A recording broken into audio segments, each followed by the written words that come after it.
Every small town has a story, and we're here to shine a light on the people, places, and moments that make ours unforgettable.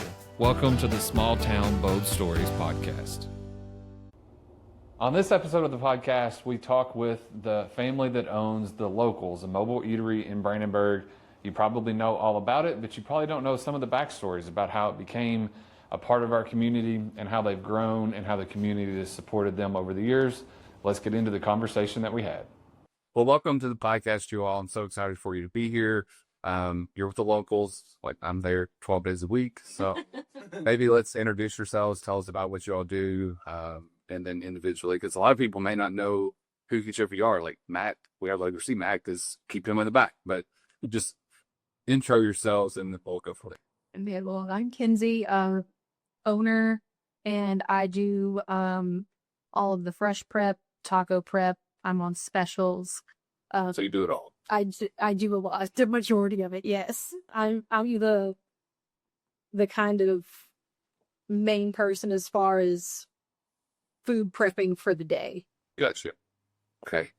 I'm Kenya Melson. I'm owner. I'm mom of both of these, especially that one that says she does it all.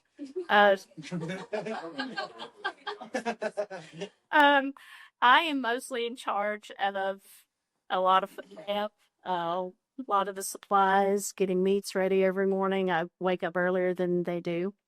Of course. So yeah, of course. And you're like that face, I think, that most people probably see. I'm the face. It's the orders. Yes, I'm the face because it's gotten to where the chaos of prepping everything, they don't want me back there with them. So I've been kicked to the front. So, which I love it. So I get to see everybody. Yeah. So that's my part. Cool. Hi, I'm Matthew Melton. I am a co-owner of the Locals. Yep. I am the fry cook. I cook the burgers and I cook the French fries, basically. Okay. Yeah, sure. Yeah, the fries don't good. So, and that fry sauce, I think I'm going to try to get the secret out of like how it's made before. That's me. Oh, that's all you? Any sauce, every sauce except for ranch, I make it. Okay, so she's the one anyway. Yes, yeah. Gotcha.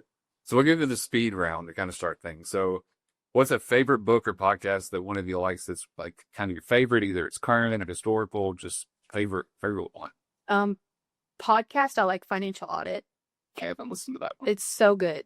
It's people that have bad finances and somebody roasts them for their bad finances.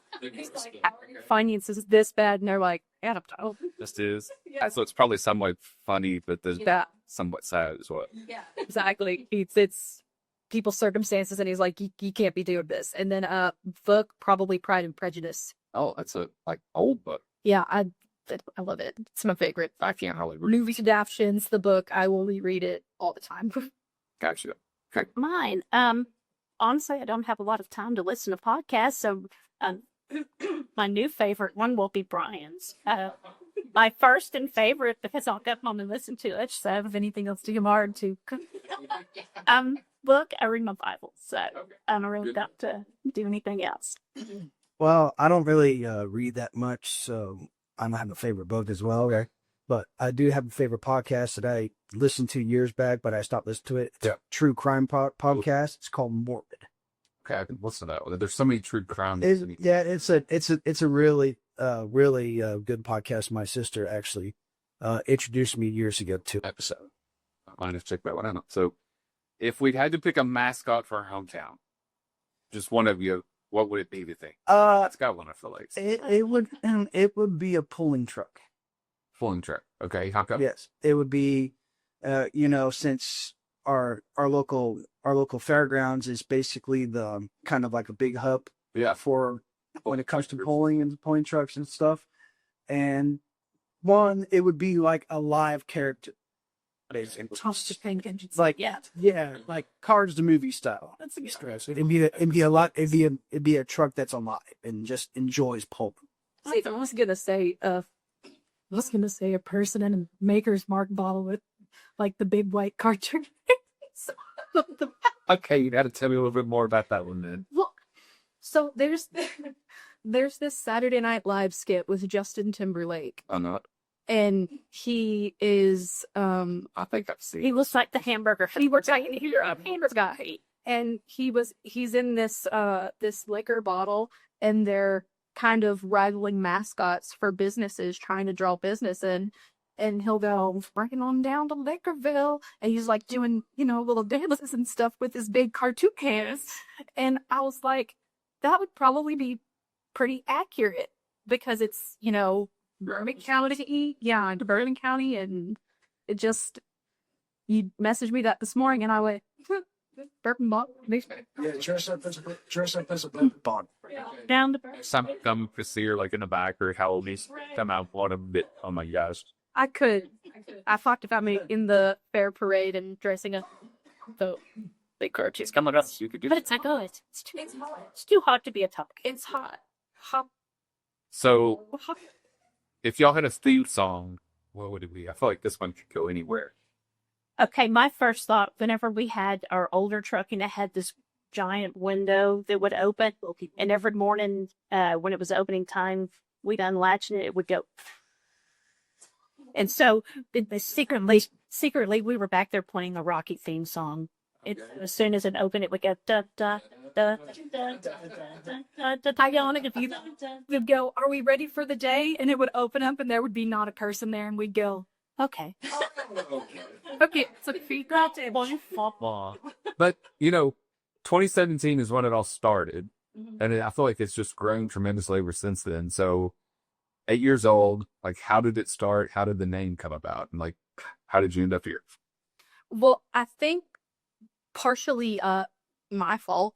I was working at Ray's Fort at the time as a salesperson, and I had gotten pregnant, and my mom stayed at home. She never worked. She was a stay-at-home mom for us. Well, she worked. She just didn't deal with you all the time. I'm jealous, really, really was. I ever heck. But I had gotten pregnant, and being a salesperson, I was like, oh, it's kind of hit and miss on, good months, bad months, and I enjoyed working all the time, but once I kind of got that mentality of I'm gonna have a kid, I didn't want to put her in daycare, be away from her for 8-10 hours a day, and I was like, if I'm gonna have this baby, I want to be around it. And so I told Mom that I wanted to stay home, but I couldn't. Because obviously, I'll be jad. Because at that time, I was single. Child, like, buddy. Yeah, because at that point, I was a single parent, was going to be a single parent, and so I told her, I said, well, sis, I said, the only thing I've done for 20 years, I said, I've done a mom and a wife. I said, I think I can cook okay. I said, but I don't know if I can cook well enough that anybody else is going to want it. So at that point, I was working at Ray's. My brother was working at Powers, and she would bring us lunch. Okay. So that, because Matt only had a 30-minute lunch, and he didn't like going through long McDonald's lines, and it was hard if I had a customer at the moment to get out.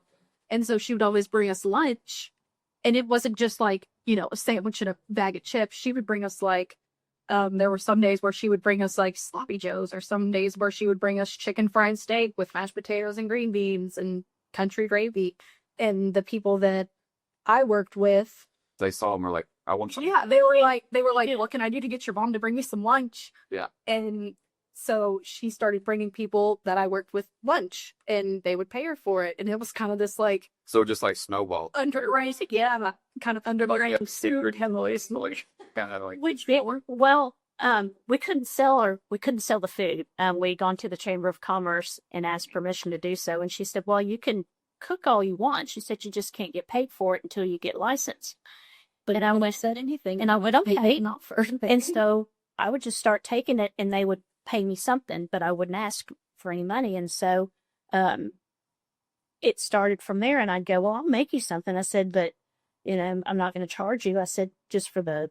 my ability to. Just for the cost of the food, but I said, I'm not in it to make money. And so it kind of grew, and I go, okay, now I'll make you lunch. I said, but you can't tell anybody. I said, because I'm, not supposed to be doing this, and they're probably not supposed to be talking about it right now. So I got license. Yeah, we're licensed. Yours actually release locals. Right. Everything's out. No, it did start with just people that we knew, and I enjoyed cooking for them, and I liked giving them a good meal. Yeah, it wasn't anybody that we didn't know. It was people that were friends and family, basically. You weren't from here if you moved here, correct? And we was here from Texas in about 2006. I guess it would be 2006, 2007. Yeah. So yeah, we didn't have a foot in the community really, and so that's just where it started. And a little light bulb went off, and we were like, okay, well, if we can sell 50 lunches a day, $100 of this, maybe that's a good start. So, Like you were selling muffins at first too, or you were giving away muffins. yes, giving away, yeah. Yeah, we tried her hand at that when she was about 14, and she was like, hey, Mom, can I make an extra $20 on the weekend? And I was like, sure. It Yeah. just snowballed. Peddle some muffins at the baseball park. So, but once we decided on the truck, because we didn't have the funds to really grant leaks or certified. Yeah, that's Just your overhead is a lot less common truck. yeah. And that was That's probably why so many people do a truck versus It's easy to get into, and I told Mackenzie, I said, if they don't like what we have, I said, all we are about is sell a treasure housing to hope for. so that was our hope. We could make enough to make the day, pay some bills, and keep on rolling. We didn't really think it would be where we're at today. So. Yeah. So where do you find trucks like that to retrofit? Well, that probably have to be a task to do, I would say. Well, the first truck, it wasn't really that much of a task because we found the crappiest rundown truck we could. We were like, we could make this work. And we did. We made it work. Honestly, there were some people like our first few months out that were like, I didn't really want to come there because it kind of looked a little sketchy. But they have food, they're like, oh, it's pretty good. Yeah, it's better on the inside than it looks on the outside. It probably Growing up, my mom and my family would take like 3-4 week long summer vacation road trips, and it was our goal to find the dive, the hole in the wall, wherever we went, and we would go, man, you wouldn't expect such good food to come out of such a That's usually down. Free out places. Run down this place. That was our mentality, is we want, okay, if we can get them here, we don't look that great on the outside, but hopefully what comes from the inside will get them back. yeah. Sure. And that's still where we're at. We don't put a lot of, that's not that we don't put a lot of effort, but we're not as concerned about the outside because that's not what everybody comes for. Yeah, so line not being as aesthetically pleasing. I mean, if food's good, so it's all fine. It's outlandish. So you started with a truck, then you had 2 trucks, and that primarily became about because of COVID, right? Well, we said in our first year that if we had a successful first year and we thought that it was going to grow well enough that we would invest in a newer, bigger truck. Okay. So Bertha, that's our first truck.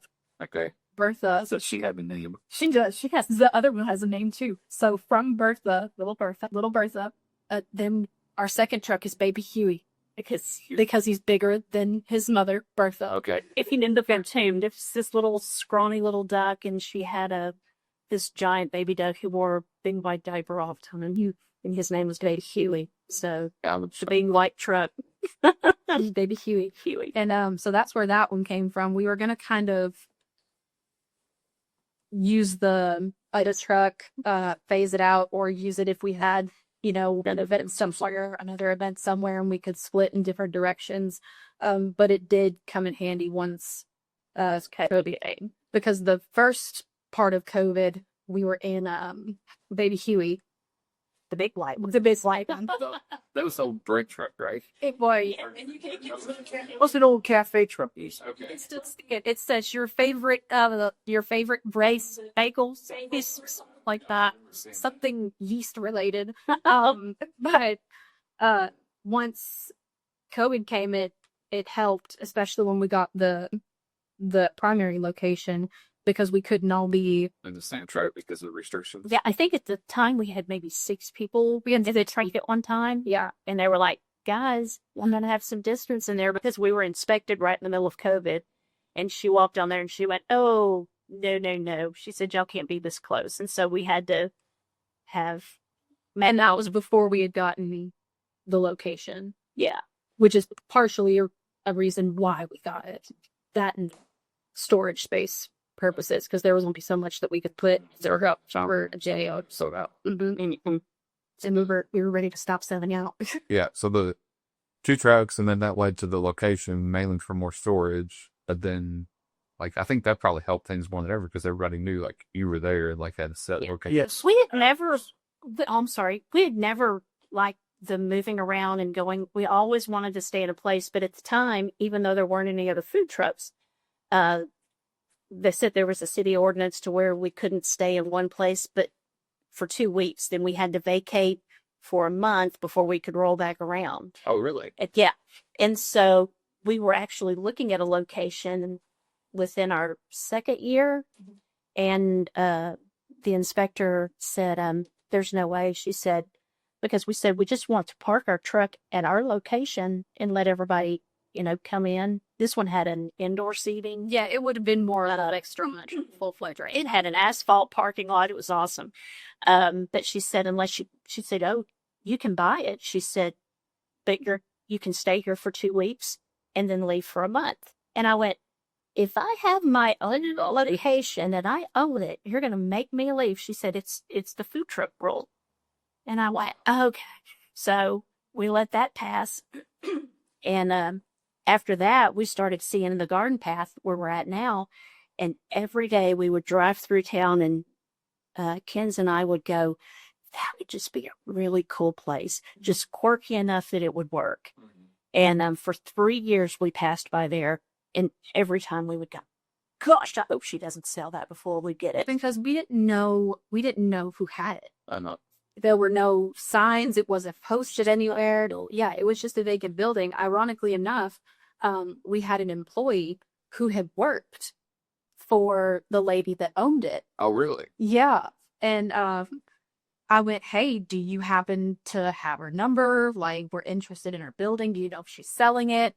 And we got her number and Just went from we just went from there. Well, we got inspected yet again.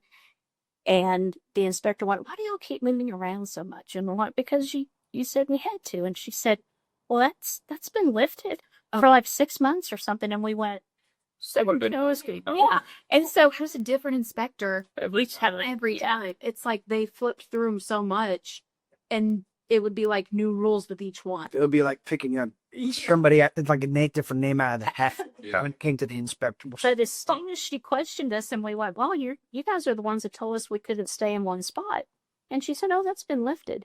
And we were like, oh, get that lady. Yeah. It was like, get the lady on the line. And so we started that ball rolling, oh gosh, within a week. Oh yeah, we had contacted her and It's like, no, y'all were there. we paid her. Yeah, it didn't take long. So it got perfect for it. So, like, COVID was tricky, but at the same time, it, like, allows y'all to get to where you want it to be. Oh, absolutely. Yeah. COVID, what seemed like was going to be an also devastating time where all the restaurants were closing. We were like, oh my gosh, It's like we can stay open. y'all were so different. Yeah, Yeah. we can stay open. We're not closed. As long as people stand far apart from each other, in the parking lot or whatever. It's Okay. And then even with the building still under COVID restrictions, it wasn't enclosed. It's all open. We just have the awning and it's all outside. And so it's like every step we made in that. It's like they were just aligning Leon and just make it happen. Absolutely saved us. Yeah. So you talked about earlier before we started recording, like, the community and, like, how it helped you get through COVID, getting supplies and stuff. Oh, yeah.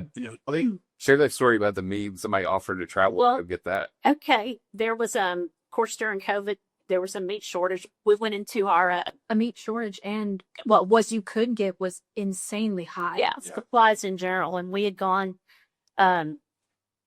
we'd gone to our restaurant supply in Louisville one day, and it's like a huge Sam's. So you've got, the shelving all the way up to the ceiling on just both sides of the warehouse. And so the meat section, there's like 2 rows of it, and it's just side by side meat all the way up. And we walked in that day, and there was nothing. I mean, nothing. There were like a few odd cuts of meat. It's like people have Just like but yeah, Yeah, and it's like super weird meat, like lamb. yeah, veal. Someone in words on. Okay, we're gonna have to figure something out. And my husband, he grew up being a butcher, so he's like kind of a master at going. Okay, this meat could be good for this. This meat can be good for that. But there was no meat, and so I think we posted it at one time, and we went to Webb's, and Webb's pulled us out and had some things, but we didn't want to just suck all of Webb's meat out too, because there's other restaurants, just people that needed it. So we had this one customer, we're like, we may have to be closed if we can't find any meat. And she called and she said, my husband said that he has a friend in St. Louis who has either a farm or a meat packing company or something like that. She said, you tell me what you need, and he's going to go drive to St. Louis and bring you back some meat. And I was like, oh my God. I was like, that's pretty awesome that you've got a customer that's, is concerned about you. So that was the sweetest gesture. Yeah. But I think that's how like our community is. It's like people are just willing to do that. They may not realize what you need or may not know you that well, but everybody just kind of pulls together to help each other. And that's what I was going to say is it's people that you see on a daily basis that don't know you personally, but they see enough of your character that They'll pitch in to help you out. they respect that just as much to help somebody out that you don't know. They'll waste their valuable time to help a person in need that they see, like Kinsey said, that has a really good character. They'll just help you right there out of the blue. Yeah. Not only our character, but it's shadowed that of our community. Yes, certainly. Sure, and then you had a cooler go out too one time. Space had somebody on Facebook. It wasn't even, oh gosh, I'm stumbling on the words. It was like 2-3 months ago, maybe. It wasn't that long ago. I can't remember when that one went out. Yeah. It was our main cooler in the building, which is our only cooler for extra storage. That's where we keep like all of our extra vegetables, my sauces, like, everything I need to function. Yeah. And I had opened that fridge one day and I went, It's not right. I said, this is supposed to be cold and it's not cold at all. And I stuck my hand in there and I was like, Oh, yeah, that's that's not it's good. not right. That's something. And so we had posted on Facebook, we were like, hey, we might be running out of stuff today because one of our main coolers went out. It had all of our extra stuff in it, so we might run out of stuff today. And somebody went, oh my God, could anybody help this poor family? Does anybody have an extra cooler? No, pretty well.